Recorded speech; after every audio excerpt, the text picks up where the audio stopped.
What's up, guys? It is Jay Beebs here, and welcome to what's going to be probably the toughest episode, other than the final one, of this road to glory. We are currently bottom of the table. We are 7 points away from safety, and things aren't looking very promising. So basically, as you saw the title, this is the Great Escape, Cambridge United style. And we're not exactly starting off that well. I sold one of our starting right backs for $500,000. He doesn't start anymore, but if we get an injury to our current right back, I do not have a backup. And in the next round of the FA Cup, we drew against Birmingham, who are obviously a much better team, and they comfortably beat us 5-1.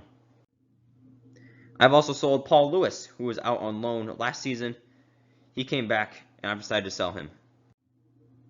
Jake Carroll will also be departing the club at the end of the season, as he has made a pre-contract agreement with Barnet. But all of that was not for nothing. Those transfers that we got, I was then able to afford Bailey Peacock Farrell for $1.4 million. 22 overall English goalkeeper. He's got pretty decent potential. I think we really just needed a good, solid goalie to help out the team. And hopefully he helps save us from being relegated. Joining the first team from the youth academy is Ruben Ojeda, Paraguayan right back, but he's left-footed, so he'll play left back or center back. 54 overall, 81 to 87 potential. And we got a little bit of a revenge game upon us. Peterborough, our main rivals. I played them towards the end of last episode. They beat us 1-0. But we're a different team now. And we are desperate for points as well, so we're a little bit more motivated. So yeah, that is not a good home record. We have not won a game at home this entire season. We've drawn 6 of those games, but we've lost 8. So this is definitely a hopeful game. And this is the lineup we're using. Peacock Farrell is in goal. Martin and Morris center backs, Hughes and Wright outside backs, Hill and McGuinness defensive mids, Amu and Byrne on the wings, Walsh is the attacking mid, and Bell is the striker. Peterborough, I think they're using the same exact lineup. I don't pay that much attention to the team because, I obviously don't care. But here are the highlights.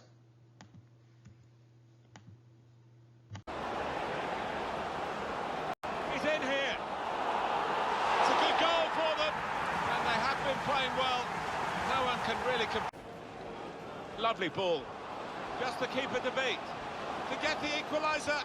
Oh, that's typical of football, isn't it? How have they done that? So it was honestly quite unfortunate that we drew this game. I really think we should have won it, but it's kind of tough with this team. We're just not playing well, not gelling well right now, so it's gonna be tough for us, but at the same time, aside from this being a game against a rival, we will take all the points we can get.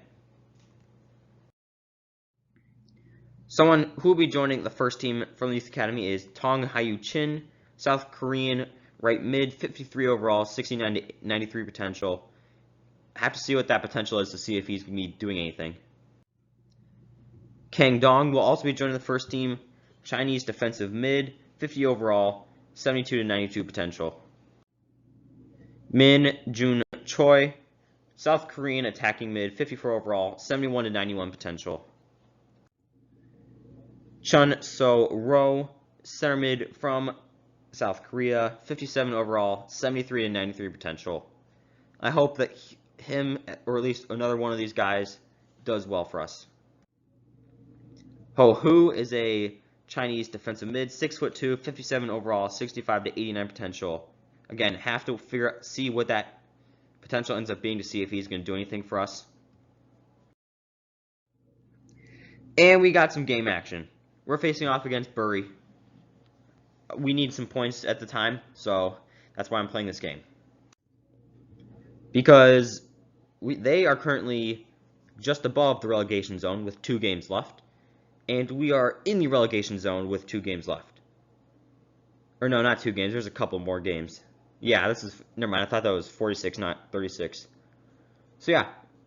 Hopefully this is a turning point game for us. Because if we can win this, we're at least moving up 2 spots. And we're taking points away from Bury. Because, I mean, honestly, the rest of the table is pulling away. Except for Burton Albion. Like, I think Rochdale, Southend, Plymouth, Northampton are all going to be perfectly fine. I think it's just a battle of these final 6 teams to figure out which 4 teams are going down. Bury are playing a 4-4-1-1. I mean, Ismail's pretty quick. O'Shea's pretty good all around. Beckford's pretty decent finisher. I don't really think we have to worry about anyone else.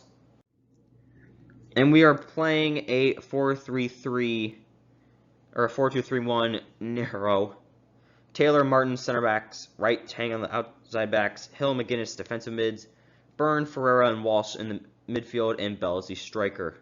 Just trying to find something that's going to work for this club. And here are the highlights. He's aimed for the far post here. That's the breakthrough. It's been a very good start to this. Shot on. It's in. Fine moment for them. They've got a firmer grip on the game now. So, we were able to get the win. Very important win. But the team also just played good. We absolutely dominated them. We played well. And hopefully, this is kind of what the new norm is for Cambridge United. Hopefully, we just stop losing all the time and we hopefully start winning some. So, we got a little bit of bad news heading into the month of April. Tang has pulled his hip flexor. He's going to be out for 12 days. Could have been a lot worse. Honestly, don't mind 12-day injuries. Sang Hun Sip will be joining the first team from the Youth Academy. Technically gifted South Korean right mid, 63 overall, 73 to 91 potential. I think he will actually be a decent contributor. Definitely coming off the bench right now, but who knows what everything's going to end up looking like in, honestly, next season. Cho Kung Lu will also be joining the first team. Right-footed left back, so that's definitely going to end up playing center back. 59 overall, 79 to 94 potential. Again, Morris doesn't exactly have the highest of potential, so Lu could easily just step in and be a very good player. Sung Soo Oh will also be joining the first team. South Korean center forward, 60 overall, 69 to 94 potential. Again, good player to come off the bench as of now. But we got another big game as we were facing off against Barnsley in the league. And the reason I'm playing this game is because the season is starting to wind down. And by wind down, I mean it's over tomorrow. And we are 2 points above safety. So if we win this game, we are guaranteed to stay up. If we draw this game, I think Bury need to win by... They need to win by 8. I don't think that's going to happen. If we lose this game, we need Bury to lose or draw. And Mansfield Town, yeah, it doesn't matter. So we win this game, we're in. We draw, we need Bury to not win by 8. We lose, we need Bury to not win. And this Barnsley team is looking pretty good. Thiam is the striker. Rest of the team looks pretty decent. It's going to be a tough game.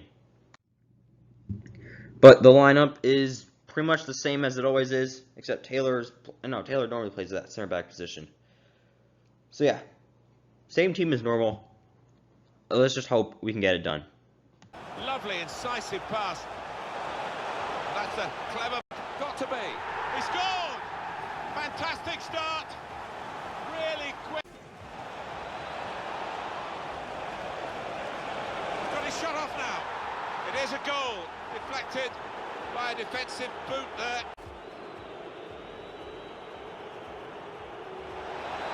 Good penalty.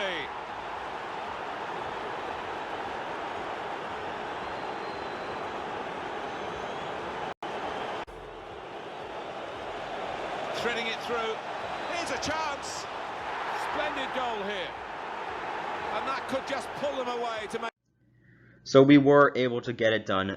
3-1 victory, and that means Cambridge United will not be relegated. We are staying up, and things are all going good for us.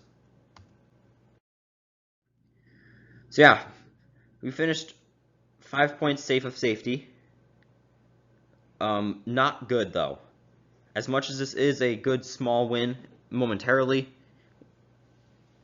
it is slightly concerning for next season because, you know, there's a pretty good chance if we play like we did this season that we're going to be that team that gets relegated. And honestly, I don't know if I get fired, I don't know if the series can continue. So looking at our stats now, Byrne, Hill, and McGuinness made the most appearances as they appeared in 54 games, Wright in 52, and Bell and Martin in 51. Byrne was the team's leading goal scorer with 14, Bell had 11, and McGuinness had 8. Bell and Byrne tied with the most assists with 6, McGuinness had 5, and Bruno Ferreira had 4. Harvey Bell is now our best player as a 71 overall, tied with Edna Walsh. You know, the two of them just kind of link up, both 71 overall. Burns a 70, Peacock Farrell's a 69. Got a lot of 68s in Wright, Martin, Hill, and Ferreira. But I will give credit to FIFA for something that they've changed in the newer FIFAs with the development plans, with the whole, you can put a development plan on a player, you could change their weak foot, skill moves, work rate. I will give them credit, that was a brilliant thing to do. Because look at Harvey Bell. 5-star skill moves, but he has a 1-star weak foot.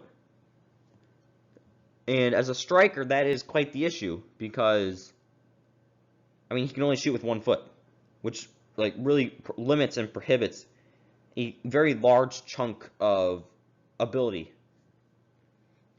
I mean, there's a lot of stuff he can't do because he only has a left foot. You know, shot fakes, you know, pretending to go to one way or the other doesn't work because they know he can't shoot with his right foot. You know, if this was a newer FIFA, I could just put a development plan on him, get that weak foot up, at least to like a 3-star. But at the time, that was not something that could be done.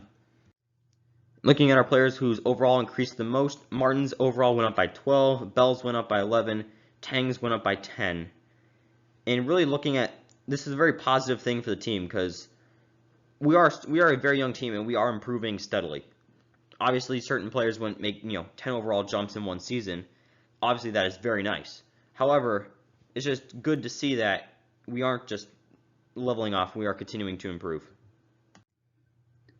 Harvey Bell is also our most valuable player at $6 million. Walsh is valued at $5.5 million, and Byrne is valued at $3.2 million. So again, not much really happened. I mean, we bought Peacock Farrell for $1.4 million, had that really tough loss against Birmingham.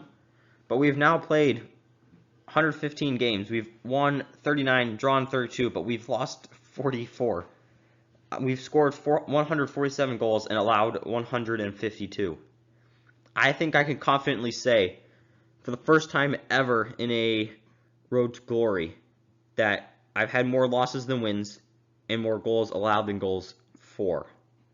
So definitely need to bounce back next season. Next season could be tough if we don't. I think that we will. Again, I still don't know what I'm going to do because I don't want to, you know, it's an internal debate. Do I bring in players to help the team right now but then hurt the future development of these players? Do I invest in the youth academy even more to get players to grow and develop under these already growing and developing players to then eventually sell for more money to bring in more better players? You know, it's just these type of things that I can sit here, I can think for hours on what I should do, but I don't know. So, I don't know, you don't know, so you should watch the next episode to see what I do next season. I thank you guys for watching, and it is J Beebs signing off.